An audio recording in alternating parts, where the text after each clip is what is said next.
Good evening friends. So ఈరోజు ముందుగా కొంచెం ఇంపార్టెంట్ అప్డేట్స్ చూసి తర్వాత అనాలిసిస్ వెళ్దామండి. ఒకరిద్దరు సబ్స్క్రైబర్స్ మనకు వచ్చేసి ఐఆర్సిటిసి స్టాక్ ఎలా ఉండొచ్చు అనేది అని అడిగారు.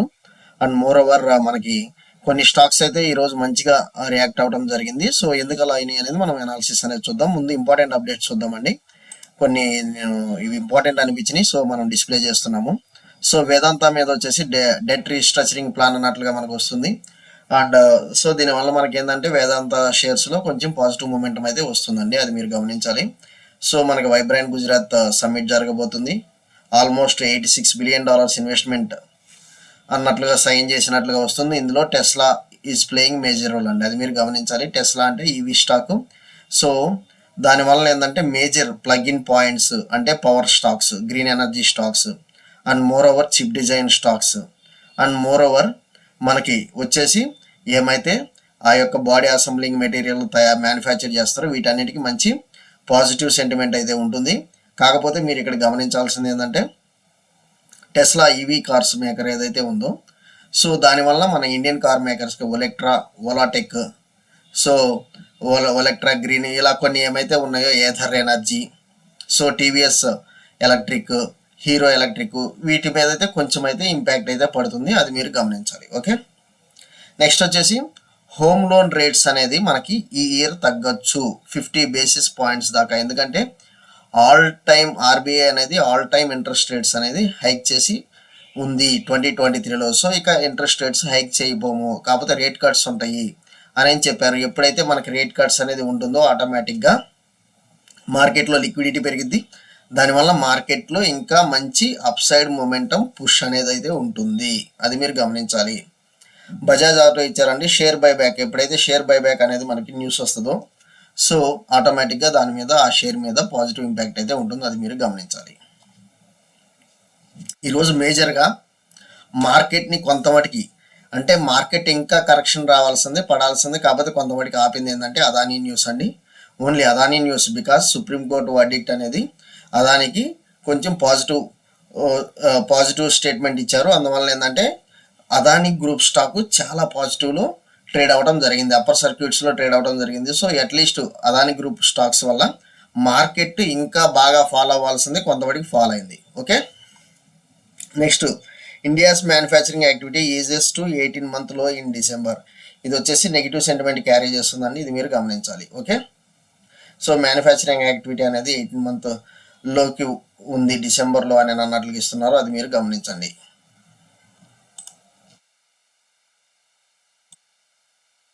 సో నెక్స్ట్ వచ్చేసి మనకి క్రూడ్ ఆయిల్ మీద చాలా డిస్కషన్ జరుగుతుంది. ఇప్పుడు దాకా రష్యన్ ఆయిల్ మనం పర్చేజ్ చేసాము, సో ఇప్పుడు వచ్చేసి రష్యన్ ఆయిల్ నుంచి సౌదీకి షిఫ్ట్ అవుతున్నట్లుగా వచ్చింది. ఇదేంటంటే మనకి సో ఇది డిమాండ్ సప్లై రేషియో ఇండియా మంచిగానే ప్లే చేస్తుంది, కాకపోతే అది ఎంతవరకు పాస్ ఆన్ టు కస్టమర్స్ అనేది మనము గమనించాలి. ఎర్త్క్వేక్స్ అనేవి మనకి జపాన్ అండ్ ఈవెన్ మన ఇండియాలో జమ్మూ కాశ్మీర్లో కూడా వస్తున్నట్లు ఉన్నాయండి. సో ఈ న్యూస్ కొంచెం ఏంటంటే మనకు కొంచెం నెగిటివ్ సెంటిమెంట్ క్యారీ చేసిద్ది. ఇక్కడ మీరు గమనించాల్సింది PLI scheme for automobile industry అనేది ఎక్స్టెండెడ్ అన్నట్లుగా ఇస్తున్నారు. సో ఆటోమొబైల్ స్టాక్స్ ఏదైతే ఉందో దానికి ఇది మంచి, ఏదైనా పిఎల్ఐ స్కీమ్కి ఏదైనా కానీ మంచి సూపర్, టెక్స్టైల్ కానివ్వండి, ఫార్మా కానివ్వండి, ఆటో కానివ్వండి, లేకపోతే ఇన్ఫ్రాస్ట్రక్చర్ కానివ్వండి, సో ఏ కంపెనీస్కి అయితే పిఎల్ఐ స్కీమ్ అలాట్ అయిందో అవి మంచిగా పర్ఫామ్ చేస్తున్నాయి. Almost more than 50 to 100% returns అయితే ఇవ్వడం జరిగింది. సో ఇంకా పిఎల్ఐ స్కీమ్ ఎక్స్టెండ్ చేస్తున్నట్లుగానే మీకు ఇచ్చారు. ఇక్కడ ఇంకోటి చూడండి, GST revenue in December falls to 3 month లో despite on year jump. Year on year jump ఉన్నా, కాకపోతే మనకి అక్టోబర్, నవంబర్, డిసెంబర్ చూసినట్లయితే ఫాల్ అనేది కనిపిస్తుంది అన్నట్లుగా ఇస్తున్నారు, ఇది మీరు ఒకసారి గమనించండి. సో జపాన్లో మనకి సునామీ అండ్ ఎర్త్క్వేక్స్ చాలా హిట్ అయిందండి, అది మీరు ఒకసారి గమనించాలి. మన ఇస్రో వచ్చేసి ఎక్స్పో శాట్ అనేది ఒకటి లాంచ్ చేశారు అన్నట్లుగా మనకి ఇక్కడ ఇస్తుంది. సో ఏమైతే డిఫెన్స్ స్టాక్స్ ఉన్నాయో చాలా బాగా పర్ఫామ్ చేసినాయి. యాజ్ లాంగ్ యాజ్ మనకి సెంట్రల్ గవర్నమెంట్ చేంజ్ అవనంత టైము మనకి డిఫెన్స్ స్టాక్ అయితే ఎవర్ గ్రీన్ పర్ఫార్మెన్స్ అయితే ఉంటుంది. నేను ఇది చాలామందికి ఈవెన్ ఫేస్ టు ఫేస్ కూడా ఇదే చెప్పానండి. సో హెచ్ఏఎల్ కానీ, బిహెచ్ఏఎల్ కానీ, ఇంకా మజ్గావ్ డాక్ ఇలా చాలా ఉన్నాయండి. అవి చాలా మంచి రిటర్న్స్ అయితే ఇయర్ ఇవ్వడం జరిగింది. సో యాజ్ లాంగ్ యాజ్ మనకి సెంట్రల్లో మా గవర్నమెంట్ మారినంత వాడికి మన డిఫెన్స్ స్టాక్స్కి అయితే హద్దు అయితే ఉండదు. సో అవి పెరుగుతూనే ఉంటాయి. మీరు సో ఈ 3 monthsకి వన్స్ ఎలక్షన్ రిజల్ట్స్ వచ్చిన తర్వాత మీరు ఎంటర్ అయితే బాగుంటుంది. ఎందుకంటే మనకి జనవరి, ఫిబ్రవరి ఆల్మోస్ట్ అయిన తర్వాత మార్చిలోనే ఉండొచ్చు అన్నట్లుగా ఉంది. ఎనీహో జనవరి, ఫిబ్రవరి మనం నిన్న బ్యాక్ టెస్టింగ్ చూసాము. సో నెగిటివ్ ట్రెండింగ్ ఉంటుందని చూసాము. వన్స్ దాని తర్వాత మనం మంచి ఇన్వెస్ట్మెంట్ పెడదాం. Okay, next India households net financial savings falls to 5.1% అని ఇచ్చారు ఇక్కడ. ఓకే, లయబిలిటీస్ రైజ్, ఇదైతే నెగిటివ్ ఇంపాక్ట్ చాలా క్యారీ చేస్తుందండి. సో అప్పులు ఎక్కువ చేస్తున్నారు, సేవింగ్స్ ఉండలేదు, దీనివల్ల మార్కెట్లో లిక్విడిటీ అనేది ఉండదు. ఓకే, సో ఇవన్నీ ఏంటంటే ఒక్కో సెంటెన్స్ మనకి చాలా ఇంపాక్ట్ ఉంటుంది మార్కెట్ మీద, అది మీరు గమనించాలి. సో కోవిడ్ వల్ల ఏ స్టాక్స్ తీసుకోవాలనేది మనం చెప్పాము. Bag wax, spark, hospitals, diagnostics, ఈ యొక్క జస్ట్ 7 to 10 ట్రేడింగ్ సెషన్స్లో 50% రిటర్న్స్ దాకా ఇచ్చినాయండి. సో మనం ఏమైతే చెప్పామో మంచిగా పర్ఫామ్ చేస్తున్నాయి, అది మీరు గమనించాలి. ఓకే, సో ప్రస్తుతం మనం ఇంపార్టెంట్ అప్డేట్స్ అయిపోయింది. ఇప్పుడు అనాలిసిస్కి వెళ్ళిపోదాం. ముందుగా మనం ఈరోజు మార్కెట్ చూసినట్లయితే నేను మీకు క్లియర్గా చెప్పాను, నేను ఈరోజు సెల్లింగ్ సైడే ఉంటాను. ఈరోజు నేను సెల్లింగ్ సైడే ఉంటాను అంటే నేను సెల్లింగ్ సైడ్ అంటే ఏం చేయాలంటే పుట్ ఆప్షన్ బై చేయాలి. పిఈ అనేది నేను బై చేసి కూర్చుంటాను, సెల్లింగ్ సైడే ఉంటాను. ఏ లెవెల్స్ అనేది చెప్పాను, క్లియర్గా హాన్ అయింది. ఒకవేళ మీరు గమనించకపోయినట్లయితే ఈరోజు మార్కెట్ వీడియో ఏదైతే పోస్ట్ చేశానో నేను ఈవినింగ్, సో ఆ లెవెల్స్ మళ్ళీ గమనించండి. మంచిగా అయితే మనకి లెవెల్స్ అయితే వర్కౌట్ అవుతున్నాయి. ఓకే, నెక్స్ట్ నిఫ్టీ వచ్చేసి 148 పాయింట్స్ డౌను 21,517 దగ్గర క్లోజ్ అయింది. కాకపోతే ఇది దగ్గర నిఫ్టీ 300 పాయింట్స్ దాకా డౌన్ అవ్వాల్సింది. అదాని గ్రూప్ స్టాక్ అనేది నిఫ్టీని హోల్డ్ చేసి పట్టుకుందాం నిఫ్టీని. సో అందువల్ల అది ఇంకా కరెక్షన్ రాలేదు. సో దీని ఇంపాక్ట్ రేపు ఉంటుందంటే, సో అదాని ఏదైతే హోల్డ్ చేసిందో రేపు ఒకవేళ అదాని షేర్స్ ఫాల్ అయితే మాత్రం మార్కెట్లో ఫర్దర్ కరెక్షన్ అయితే వస్తుందో, అది ఏ లెవెల్స్ దాకా వెళ్ళొచ్చు అనేది ఒకసారి చూద్దాం. ఓకే, ముందుగా మనం ఇక్కడ గమనించాల్సింది ఐటీ ఇండెక్స్లో కరెక్షన్ బాగా కనిపిస్తుంది. దీనికి మేజర్ ఇంపాక్ట్ ఏందనేది మనం ఇక్కడ ఒకసారి చూద్దాం. ఓకే, ఐటీ ఇండెక్స్ ఇంకా కరెక్షన్ ఉండొచ్చా అన్నట్లుగా అయితే మనకి ఇక్కడ న్యూస్ అయితే వస్తుంది. అదేందనేది మనం ఇక్కడ ఒకసారి మీకు చూపిస్తాను. So IT stairs at slowest quarterly revenue growth in a decade. So ఈ యొక్క 10 సంవత్సరాల్లో ఇప్పుడే స్లోయెస్ట్ క్వార్టర్ అనేది రెవెన్యూ గ్రోత్లో చూపిస్తుందంట. సో దీనివల్ల ఏంటంటే ఐటీ షేర్స్లో కరెక్షన్ అయితే కనిపించిందని అది మీరు గమనించాలి. ఓకే, అది మీరు గమనించాలి. ఆల్రెడీ ఐటీ షేర్స్ చాలా స్ట్రెస్లో ఉన్నాయి. సో ఇది ఇంకా ఎంతవరకు ఉండొచ్చు అనేది మనం ఒకసారి ఏదన్నా మీకు ఒకవేళ ఈ ఐటీ స్టాక్ మీద అయినా కానీ లెవెల్స్ కావాలంటే నాకు పింక్ చేయండి, మనం రేపు వీడియోలో డిస్కస్ చేద్దాం.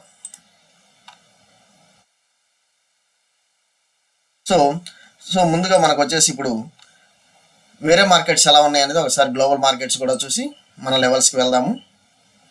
గిఫ్ట్ నిఫ్టీ 21,580, సో ఒక 70 పాయింట్స్ కొంచెం అప్లో ఉంది మనకి. ఈవెన్ డౌ జోన్స్, నాస్డాక్ ఇవి వచ్చేసి ఆల్మోస్ట్ మన మార్కెట్స్లోనే అవి కూడా ఫాలో అవుతున్నాయండి. ఓకే, మన మార్కెట్స్లో కూడా అవి కూడా ఫాలో అవుతున్నాయి, అది మీరు గమనించాలి.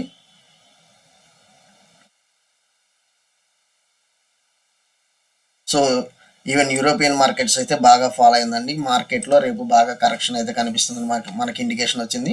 సో ఏ లెవెల్స్ మనం తీసుకోవాలి ఇక్కడ యూరోపియన్ మార్కెట్స్? ఎఫ్టిఎస్సి అంటే మనకి ఇంగ్లాండ్, క్యాక్ అంటే మనకి ఫ్రాన్స్ అండి 1.82% down, Germany DAX. Okay, so European markets ఇవి. US markets 1.99%. ఇది నాస్డాక్ ఎప్పుడైనా మనకి ఐటీ ఇండెక్స్ని రిఫర్ చేస్తుంది. ఇక్కడ నాస్డాక్ ఉంది కదా, ఇది ఎప్పుడైనా ఐటీ ఇండెక్స్ రిఫర్ చేస్తుంది. ఐటీ ఇండెక్స్లో బాగా కరెక్షన్ వస్తుందని చూసాము.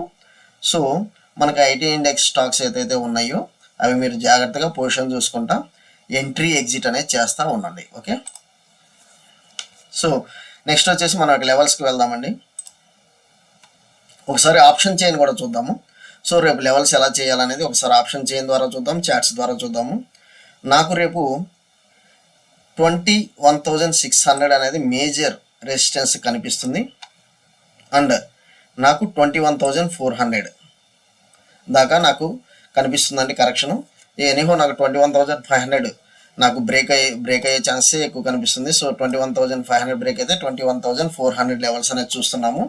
దీన్నే మనం చార్ట్స్లో కూడా ఒకసారి చూద్దాం. సో చార్ట్స్లో మీరు నా ఎస్టర్డే వీడియో ప్లే చేసినట్లయితే వన్స్ ఇఫ్ ఇట్ ఓపెన్స్ నేను ఇక్కడ ఎంట్రీ తీసుకుంటానన్నాను. సో ఇది స్టాప్ లాస్ అనుకున్నాను. సో నాకు ఎంత రిటర్న్ ఇచ్చిందనేది చూడండి. సో ఆల్మోస్ట్ నాకు 1:4 దాకా ఇచ్చిందండి. సో బేర్ మినిమం నాకు 1:3 అయినా నేను ప్రాఫిట్ తీసుకొని ఎగ్జిట్ అవ్వచ్చు. సో స్టాక్ ఆప్షన్స్ ఏందనేది ఇది చాలా పెద్ద సబ్జెక్టు. కాకపోతే మనకి ఏంటంటే రెగ్యులర్గా వీడియో చూస్తూ ఉండండి. వన్స్ చాప్టర్స్ మనము నీట్గా డిజైన్ చేసిన తర్వాత నేను ఇవి రిలీజ్ చేద్దామని అనుకుంటున్నాను. సో అప్పుడు దాకా అయితే మన చాట్ ఎలా రీడింగ్ చేస్తున్నాను ఏందనేది మీరు ఒకసారి గమనించండి. ఓకే, సో ఈ స్టాక్ ఆప్షన్స్ ఎలా చేయాలి, ఈ చాట్స్ అసలు ఎలా రీడింగ్ చేయాలి, అండ్ మోర్ ఓవర్ మనం క్యాండిల్స్ 15 మినిట్ పెట్టాలి, 1 డేకి పెట్టాలి, అండ్ మోర్ ఓవర్ ఈ యొక్క కమాండ్స్ ఏమేంటి, ఇవన్నీ ఏంటంటే మనకి కొంచెం సబ్జెక్ట్ నీట్గా ఉండి కొంచెం ప్రెజెంటేషన్ ఇంకా బాగా అనిపించినప్పుడు నేను పోస్ట్ చేస్తానండి. సో మెటీరియల్ అయితే నేను ఇప్పుడిప్పుడే స్టార్ట్ చేస్తున్నాను, కొంచెం టైం పడుతుంది. ఓకే, సో నిఫ్టీ నాకు ఫర్దర్ నాకు డౌన్ కనిపిస్తుందండి. అలా డిస్కస్ చేసాం 21,400 ఈ లెవెల్స్ దాకా అయితే కనిపిస్తుంది. అండ్ రేపు మనకి ఏదన్నా ఉంటే ఇంపార్టెంట్ లెవెల్స్ మళ్ళీ ఏదన్నా చేంజెస్ ఉంటే నేను వాట్సాప్ గ్రూప్ ద్వారా చూస్తాను. సో నేనైతే 21,500 సెల్ చేస్తాను. ఒక 100 పాయింట్స్ నేను తీసుకుంటాను. జస్ట్ నేను వచ్చేసి ఒక 30 పాయింట్స్ స్టాప్ లాస్ పెట్టుకుంటాను. ఓకే, 30 పాయింట్స్ స్టాప్ లాస్ పెట్టుకుంటాను, అది మీరు గమనించాలి. ఓకే, సో నెక్స్ట్ వచ్చేసి మనము ఈవెన్ బ్యాంక్ నిఫ్టీ చెప్పామండి. బ్యాంక్ నిఫ్టీలో కాకపోతే మనం అనుకున్నంత కరెక్షన్ అయితే రాలేదు, అది మీరు గమనించాలి. సో ఏమైతే కరెక్షన్ ఇచ్చిందో అది మళ్ళీ రికవరీ ఇచ్చేసిందండి. ఏమైతే కరెక్షన్ ఇచ్చిందో మళ్ళీ తర్వాత రికవరీకి వచ్చేసింది. ఓకే, సో నాకు వచ్చేసి రేపు బ్యాంక్ నిఫ్టీ కొంచెం ఇంట్రెస్టింగ్గా కనిపించే ఛాన్సెస్ అనిపిస్తుంది. నేను 47,800 అండి, 47,800 కనుక నాకు అప్ సైడ్ మొమెంటం బ్రేక్ అయితే మాత్రం నాకు 48,000 దాకా మనకి ఛాన్సెస్ అయితే ఉన్నాయి. ఓకే, నేను డౌన్వర్డ్ అయితే మాత్రం నేను 47,600 ఈ లెవెల్స్ బ్రేక్ అయితే నేను అప్పుడే ఎంట్రీ తీసుకుంటాను PE level. And more over నాకు ఎక్కడ దాకా ఛాన్స్ ఉందంటే 47,000 దాకా నాకు ఛాన్సెస్ అయితే కనిపిస్తుంది. ఓకే, ముందు వచ్చేసి ఈ లెవెల్స్ 47,360 దెన్ 47,000 దాకా కనిపిస్తుంది. మార్కెట్లో ఇంకా మన కరెక్షన్ అయితే కనపడాలి. So before pongal, okay, before pongal మనకైతే కరెక్షన్ అయితే కనపడాలి. కాకపోతే ఇక్కడ సర్ప్రైజింగ్ ఏంటంటే మనం ఏమైతే స్టాక్స్ ప్రిఫర్ చేస్తున్నామో మార్కెట్తో సంబంధం లేకుండా అయితే మంచిగా మనకి రిజల్ట్స్ అయితే ఇస్తున్నాయి, అది మీరు గమనించాలి. ఇప్పుడు ఐఆర్సిటిసి ఒక సబ్స్క్రైబర్ మనకు అడిగారు లెవెల్స్ ఎలా ఉండొచ్చు అనేది. ముందుగా మనం చార్ట్ రీడింగ్ చేయబోయే ముందు ఫైనాన్షియల్స్ ఒకసారి చూద్దాం ఐఆర్సిటిసి. ఓకే, ఇది వచ్చేసి మీరు చూడండి, ఇది BSE.India అండి. మీరు చూసినట్లయితే దీని market cap 71,000 crores and upper price band మనకు వచ్చేసి ఇప్పుడు దాకా ఇయర్లో అనేది కూడా ఒకసారి గమనిద్దాము. 916 ఉంది, 52 వీక్ ఇయర్ హై, లో వచ్చేసి 557. సో ఆల్మోస్ట్ 80% అయితే మనకి అప్ సైడ్ మూమెంటం అయితే వచ్చింది. ఇది ఇంకా పెరగొచ్చా లేదా అని అడిగారు. సో దానికి మనం ఇక్కడ చూసినట్లయితే ముందుగా రెవెన్యూస్లో చూస్తే నాకు అంత ఇంట్రెస్టింగ్ అనిపించలేదండి. రెవెన్యూస్లో September 22, December 22, March, June, September. కాకపోతే నాకు నెట్ ప్రాఫిట్, సో నెట్ ప్రాఫిట్లో నాకు ఏదన్నా ఇంట్రెస్టింగ్ అనిపిస్తుందేమో చూస్తాను. మనకి ఇక్కడ చూడండి, ఇది సెప్టెంబర్ 22 నాటికి నాకు 226 మిలియన్స్ అనేది ఉంది ప్రాఫిట్లో.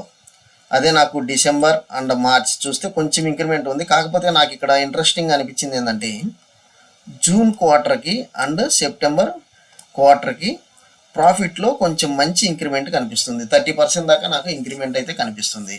సో ఇది మీరు గమనించాలి, 30% దాకా.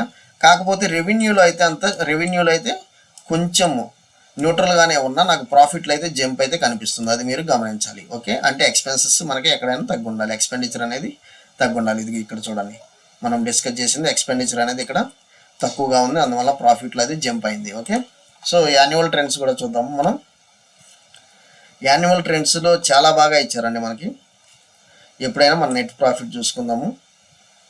2021లో 189 మిలియన్స్ ఉంటే 2022లో 663, 2023లో 1000. సో ఈవెన్ రెవెన్యూ చూసినట్లయితే ఈ రెవెన్యూస్ చూసినట్లయితే మనకి 100% జంప్ ఉంది. 21 to 22, 22 to 23 100% జంప్ ఉంది. సో మోర్ దెన్ 100% అనేది మనకు ఉంది. సో ఫైనాన్షియల్స్ పరంగా కంపెనీ అయితే మంచిగానే పోస్ట్ చేస్తుందండి. సో ఇక్కడ నుంచి నాకు స్టాక్ ఎక్కడ దాకా వెళ్ళొచ్చు అని అడిగారు. నియర్ అబౌట్ 900 లెవెల్స్ నుంచి నాకు నియర్ అబౌట్ అయితే ఈజీగానే క్యాచ్ చేస్తుంది 917. అండ్ మనకు వచ్చేసి ఇయర్ హై చూద్దాము. డే చార్ట్స్లోకి వెళ్తే మనకి ఏందనేది కనిపిస్తుంది. ఆల్ టైమ్ హై అనేది మనకు కావాలి.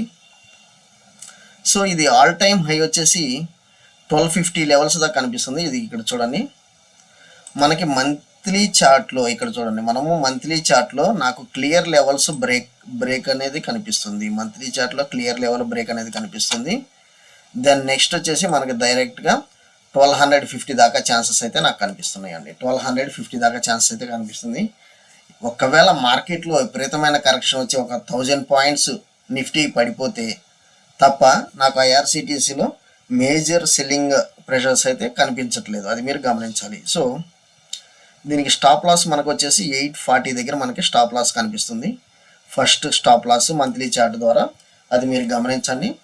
మనకి వచ్చేసి అప్ సైడ్ పొటెన్షియల్ మూమెంటం అయితే ఇది మొత్తం పెండింగ్ అయితే ఉంది. సో దగ్గర మనకి 300+ పాయింట్స్ పెండింగ్ అయితే ఉంది, అది మీరు గమనించాలి. ఓకే, ఫైనాన్షియల్ పరంగా చాలా క్లియర్ ఉంది. అండ్ ఈవెన్ చార్ట్ పరంగా కూడా మనకి మంత్లీ చార్ట్ పరంగా కూడా చాలా క్లియర్గా ఉంది. కరెక్ట్ లెవెల్స్ దగ్గర బ్రేక్ అవుట్ అవుతుంది. ఓకే, సో మీరు ఐఆర్సిటీసీ హోల్డ్ చేయొచ్చండి.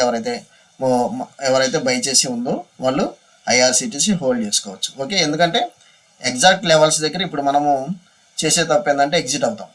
ఓకే, ఇప్పుడు మనకి లెవెల్స్ మంచి ఫేవర్గా ఉన్నాయి. నెక్స్ట్ అదానీ హిండెన్బర్గ్ కేసు మనం ఆల్రెడీ డిస్కస్ చేస్తున్నాం కదా. సో మనకు మంచి వర్డిక్ట్ అనేది పాజిటివ్ వర్డిక్ట్ ఇచ్చింది. దానివల్ల ఆ షేర్స్ ఎలా రియాక్ట్ అవుతున్నాయి అనేది మనం ఒకసారి చూద్దాము. ఇంకోటి ఏంటంటే రెవెన్యూ సూపర్ మార్ట్లో మనకు వచ్చేసి రెవెన్యూ రైజెస్ అని ఇచ్చాడు, కానీ ఇక్కడ చూస్తే మీరు రెవెన్యూ రైజెస్ 17% ఇయర్ ఆన్ ఇచ్చాడు. సో రెవెన్యూ రైజెస్ అని ఇచ్చాడు, కానీ మనకి ప్రాఫిట్లో వచ్చేసి అంత ఇంక్రిమెంట్ లేదు అన్నట్లుగా మనకి ఇచ్చాడు. ఇక్కడ చూడండి. So but profit fell by 9%. So profit fell by 9% అని ఇచ్చారు ఫర్ ద సెప్టెంబర్ ద్వారా మనకి వచ్చేసి. సో దీని రియాక్షన్ ఎలా ఉందనేది మనం ఒకసారి స్టాక్లో కూడా చూద్దాము. అంత ఆశాజనకంగా అయితే మళ్ళీ రెవెన్యూ సూపర్ మార్కెట్లో కనబడతలేదు అన్నట్లుగానే ఇచ్చారండి. సో దానివల్ల ఏంటంటే ఈరోజు 4% కరెక్షన్ అయితే కనిపించింది. ఇక్కడ డీమార్ట్, ఇది చూడండి, డీమార్ట్ అండి. డే చార్ట్లో చూశాను. ఇది మనకు ఫర్దర్ కరెక్షన్ అంటే నాకు దగ్గర 3800 లెవెల్స్ అండ్ దెన్ 3600 లెవెల్స్ దాకా కనిపిస్తుంది. ఎవరైతే డీమార్ట్ హోల్డ్ చేస్తున్నారో అది ఒకసారి మీరు గమనించండి. ఇక్కడ నేను మీకు జస్ట్ ఈరోజు చూపించాలి అనుకున్నది ఏంటంటే ఒకటండి, only Adani group stocks market 150 points పడ్డా కానీ, సో అదానీ విల్మార్ 4% అప్, దగ్గర 10% దాకా వెళ్ళిందండి. మళ్ళీ కొంత కరెక్షన్ అయింది ఆఫ్టర్ ఆ న్యూస్ తర్వాత. సో మంచి పాజిటివ్ న్యూస్ ఇచ్చింది. ఇది అదానీ ఎనర్జీ సొల్యూషన్స్ వచ్చేసి దగ్గర మనకి 11%. సో అదానీ గ్రీన్ వచ్చేసి 5.84%, అదానీ పోర్ట్స్. సో అన్నీ మంచి పాజిటివ్ ఇంపాక్ట్ అయితే కనిపిస్తుంది. మేజర్గా నేను అదానీ గ్రూప్లో ఏదైనా ప్రిఫర్ చేస్తానంటే మాత్రం అది అదానీ గ్రీన్ ఎనర్జీ అండి. అదానీ గ్రీన్ ఎనర్జీ, ఇది మీరు గమనించాలి. ఒకవేళ మీరు ఏమన్నా అక్యుములేట్ చేసుకోవాలంటే మాత్రం Adani Green and Adani Enterprises మీరు ఈ లెవెల్స్లో కూడా బై చేసుకోవచ్చు. ఓకే, థ్యాంక్ యూ అండి. Subscribe BA Kubera News channel. ఒకవేళ ఏదన్నా ఇంకా ఇంపార్టెంట్ అప్డేట్స్ ఉంటే మనం ఇంకా డిస్కస్ చేద్దాం. Okay, thank you very much.